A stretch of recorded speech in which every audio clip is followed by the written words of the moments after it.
welcome to Undressing the Issue with myself, Julia Alperovich.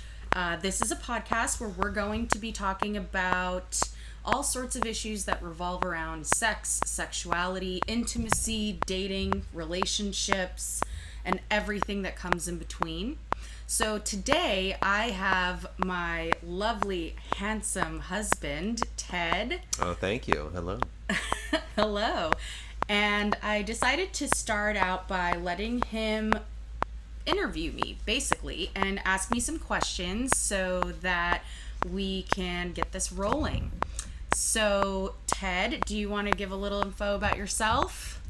Yeah, my name is Ted. As Julia said, we are married, newly married couple. And we get to hear her all the time. So today she thought it might be interesting to hear a little about herself and, kind of a look behind the speaker, so to speak.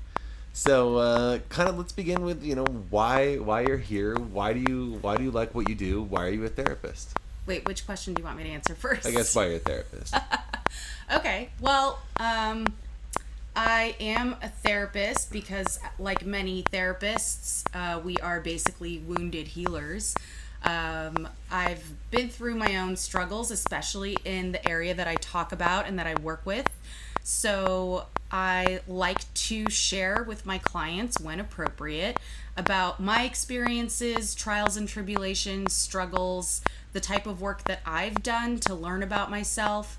And I'm passionate about helping others develop insight about themselves, learn about how they function in relationships, and help improve their quality of life and walk beside them on their journeys through some of these really difficult issues.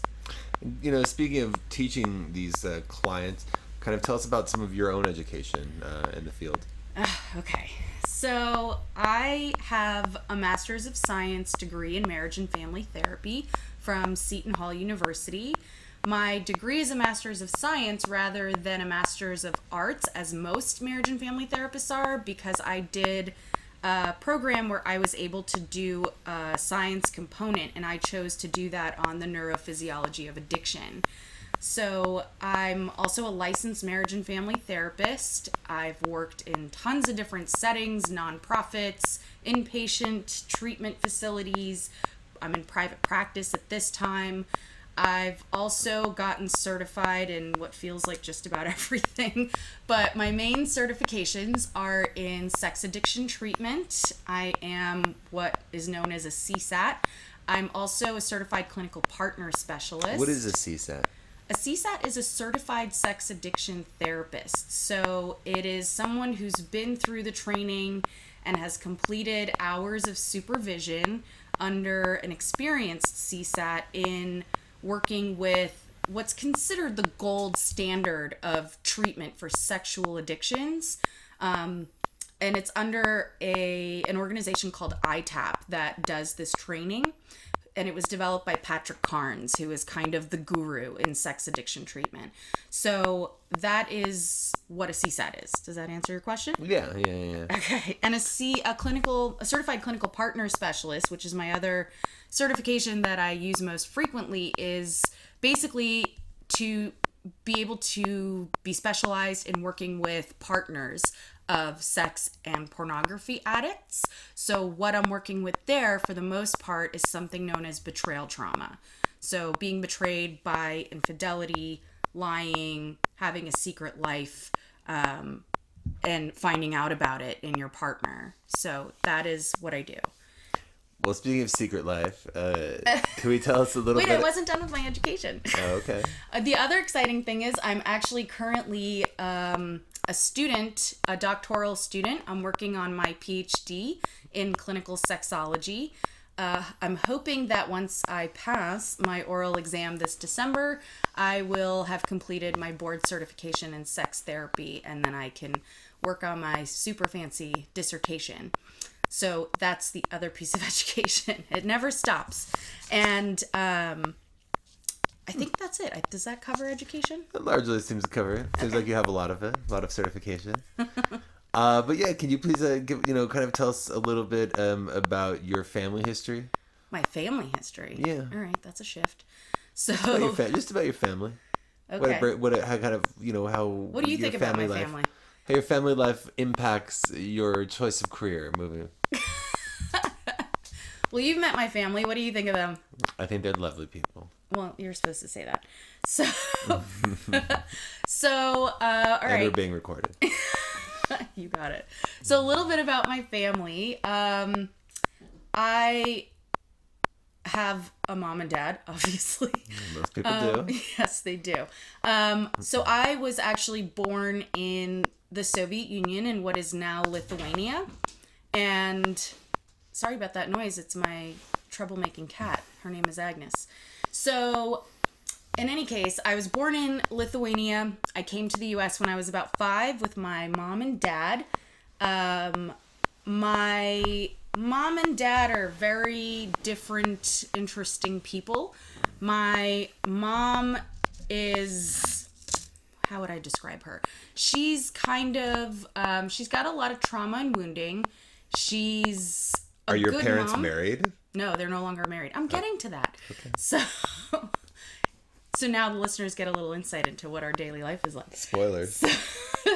So, my parents are no longer married, but I grew up with them together. We came to this country as immigrants, and my parents really struggled when I was young, so I grew up watching them work really hard and try to build a life and establish businesses. And my father's a cardiologist. My mother used to be a mechanical engineer. Now she is an esthetician.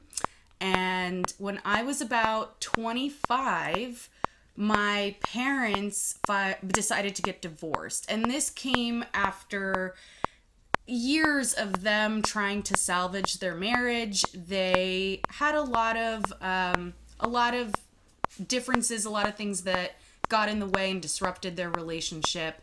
And part of that was, I think, my dad not knowing how to communicate what he needed, what he was unhappy with, what he wanted more of, and my mom not being able to do the same, no fault of their own.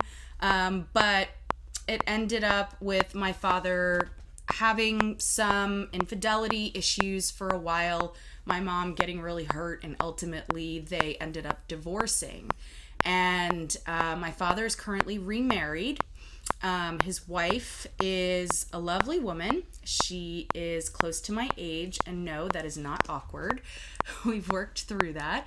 I have 3 little half-brothers, and I have 1 sister from both my parents, who's 16 years younger than me. We might say that that was an attempt at saving their marriage, but she's also lovely, and she's finishing up college right now. She's a senior.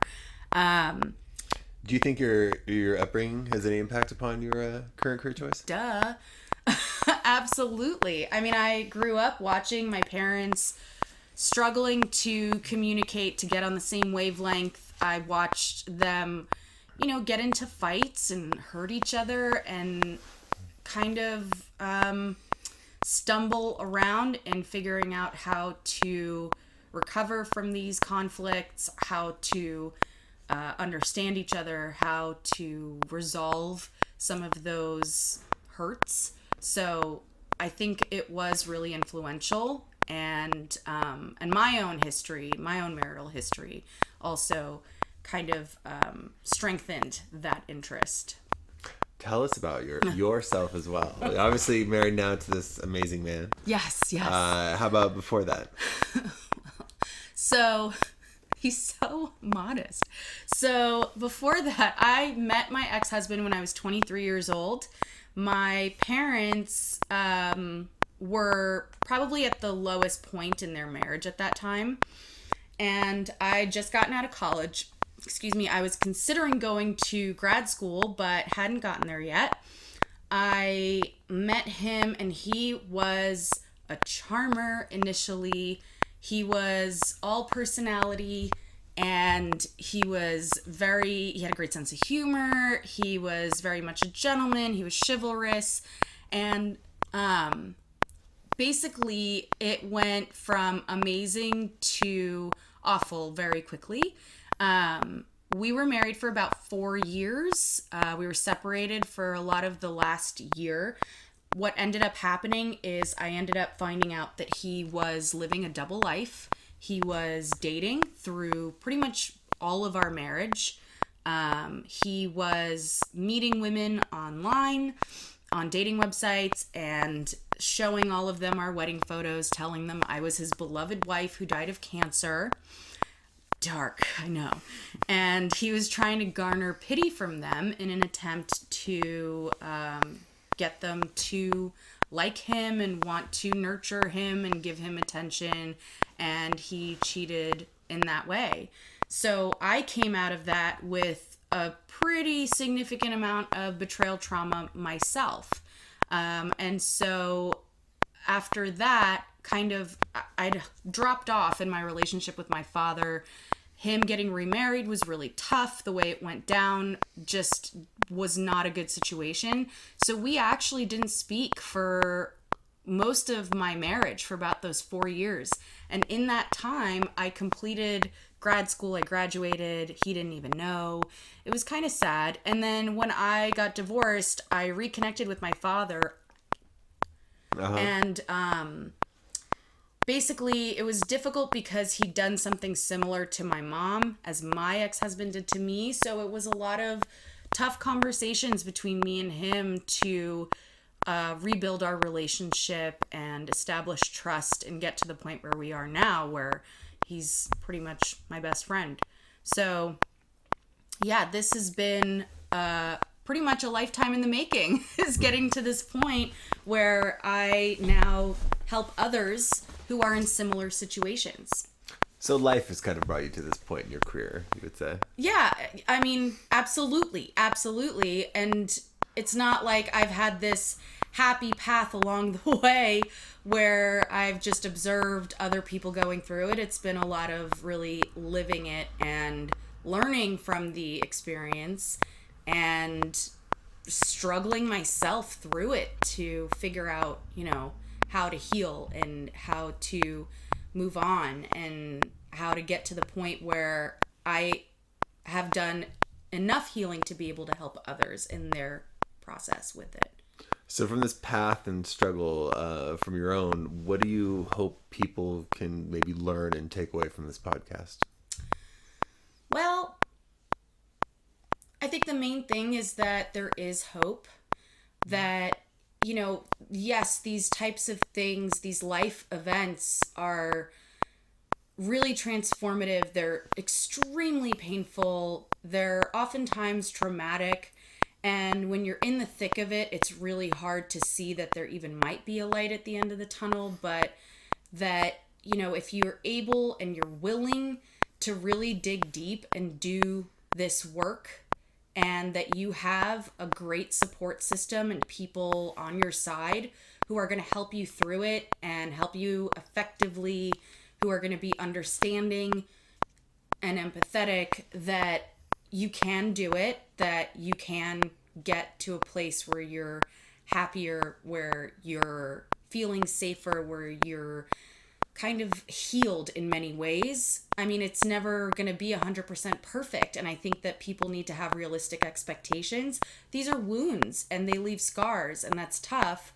But it doesn't mean that you can't have a good quality of life after you've been through some of these really hurtful experiences. I think that's the main thing, is helping people who are in this process to learn, be able to provide some information, learn about what's going on, give it a name, be able to put a name to it so that they can understand what's going on and it doesn't just feel like it's crazy making and it's out of control. And also help them learn that there are resources and supports out there that they can utilize. And, really overall, I'm hoping that this podcast can be a resource, an educational tool, and someplace where people can come and listen and learn, and maybe in the future even ask questions and get those answered, and be able to get that. You can see a therapist once a week and get a lot of work done, but sometimes there's other stuff that can help you along the way while you're doing that. Well, it's almost always available evergreen content that you can provide people that might be looking for something. Yeah, absolutely. And I also, in this realm of dating, relationships, sexuality, intimacy, there's just an infinite number of topics that fall under this whole umbrella. There's so many things that go into this, just layers and layers of things like trauma and family of origin stuff, your upbringing, your boundaries, how you learned about them, how you've set them yourself and maintained them or didn't. There's so many different things that we can touch on that go under this whole umbrella that I think, there's a lot to do here, and there's a lot of help that can be given to those who may need it. What are the top, one or two things that people come and ask you about these days? I'm assuming they change throughout the years. Yes, they have. Well, right now, in my private practice, the thing I'm specializing in most heavily is sex addiction and betrayal trauma. So I have a lot of people who come in thinking they are sex addicts or that they have a sexual addiction and wanting to learn about it, get it under control, learn to manage it, get sober. I have a lot of partners who come in of sex addicts who are dealing with betrayal trauma, who are hurt, who want to either stay in their marriages and repair the relationship, rebuild the trust, or they want to uncouple in a healthy way and not, without animosity, without dragging each other through the mud, with being able to co-parent effectively if there are kids involved. And they also want to learn from the experience so they don't repeat the patterns. So that's a lot of what I see, but within that, there's sort of like subtopics that come up all the time, and those really are boundaries. That's a big one, especially for partners. Learning how to ask for what you need in order to establish safety and rebuild trust. A big one also is sex. What is the difference between healthy sex and unhealthy sex? Is there such a thing as unhealthy sex? Is there such a thing as healthy sex? And how do you know the difference? I also get a lot of questions about how our wounds and traumas have brought people to the place where they've been very compulsive and have taken high risks and have incurred losses and have been engaging in these behaviors as a way to sort of self-soothe and self-medicate some of those earlier lifetime things. So I think those are the main topics that I see, and even within those, there's just so much that goes into that. I would agree. I mean, really, just to even begin, what is a sex addict? Like, how would you describe what is a sex addict versus just someone who likes to have sex a lot? I think the biggest misconception, first off, there's so much stigma around sex addiction. There's a lot of controversy. There's a lot of stigma. There's a whole camp of people, sex therapists and educators, who have promoted the idea that there's no such thing as sex addiction, that sex addiction therapists are basically just over pathologizing a person's, high sex drive. And sex addiction, the big misconception and taboo is that these are people who want to have sex all the time, who can't ever get enough. And the reality is that's not always what it looks like. Sometimes it looks like something called intimacy anorexia, where, it's somebody who will act out, but then have so much shame and guilt and lots of other stuff that comes up that then they completely turn off their ability to be sexual or intimate or even open or vulnerable. I mean, completely.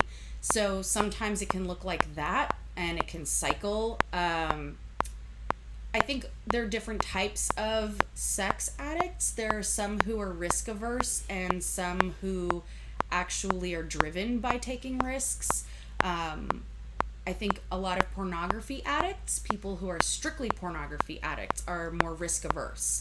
It's more of a self-soothing behavior, versus sex addicts who are driven by taking risks, who like to try to, win people over and like to try to attract new partners. It's about the conquest, the excitement, the novelty. So there's different types, and your question is pretty big because a lot of what drives a sex addict is in their arousal template, and maybe that's something we can get into. What is an arousal template? What does that look like? How is it developed? Does it evolve? But sex addicts, in my opinion, are people, any people who have an addiction, where it's not, the terms that we hear, they're perverts or they're looking for an excuse for bad behavior. That's not accurate. Like anybody with an addiction, they've developed a coping skill to manage trauma, wounding, insecurity, and it's ended up becoming dysfunctional for them, and they have a hard time stopping. And I think that kind of encompasses sex addiction. What is it more common in men or women? Is it in your? So that's interesting because I don't think it's necessarily more common in men. However, I see more men coming into treatment. Only I see women too, female sex addicts and non-binary sex addicts. But I think that especially men who are heterosexual men in relationships are oftentimes pushed by their partners to seek treatment, whereas I don't know that as many male partners actually end up staying in the relationship after there's been this betrayal and this disclosure of a problem. And maybe that's also another topic we can get into in terms of the gender differences in handling betrayal and how people handle it. That was redundant. Well, it sounds like we have a lot of topics for next time. We do. Do you have any other questions for me? No, I think we're good. I think we have a lot of things to go over for the next few episodes. Can I ask you some questions? Great. No. So, too late. So, how do you handle being married to a therapist while not being in the mental health field at all? We kind of keep it very separate. I try not to get too involved in her day-to-day. Obviously, her clients are private.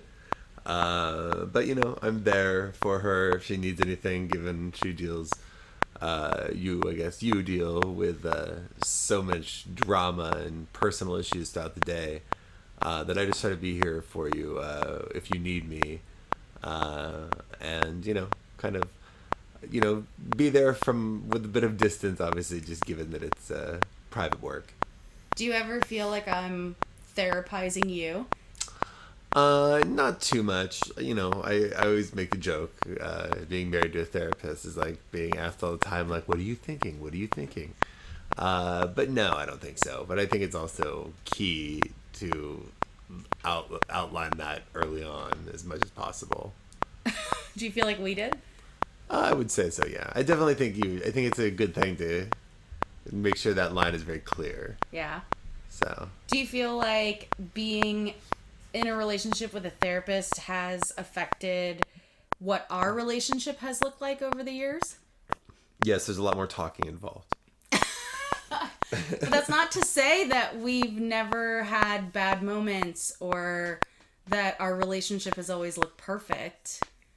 It's close to perfect, but no, we of course have arguments, etc. But I think the biggest difference is that talking. I think we talk a lot more, I would say, than probably most couples do, and I think that's probably why we will actually last as well, is the fact that we do talk a lot.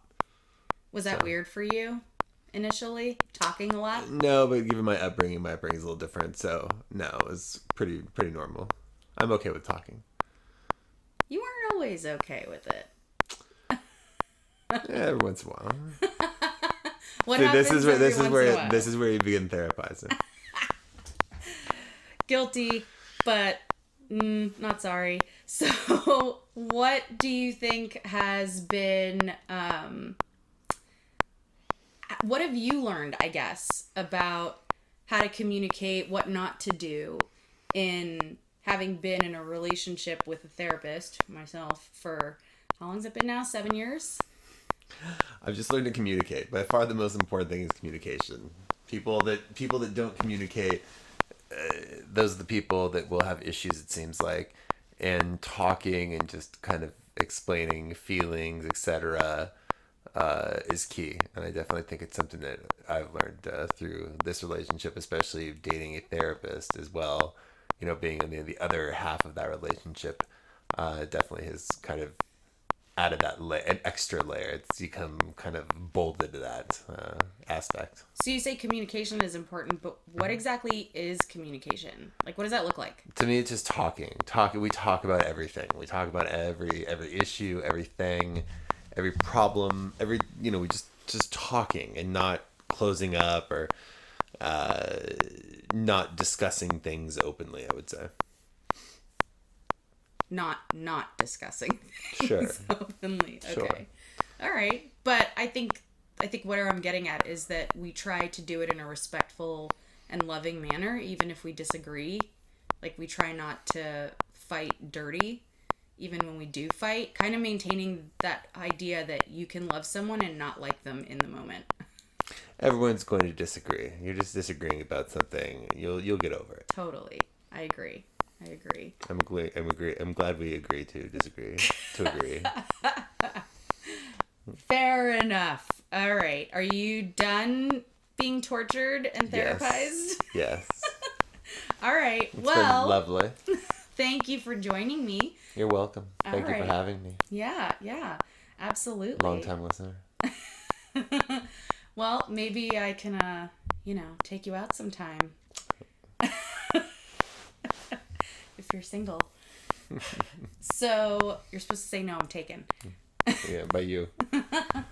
All right. Well, thank you all for listening. And I'm hoping I can be helpful to you guys and touch on some interesting topics. Keep it fresh and light and at times humorous, if at all possible, while covering some heavy issues. And maybe together in the next few episodes, we can begin to undress the issues. Take care.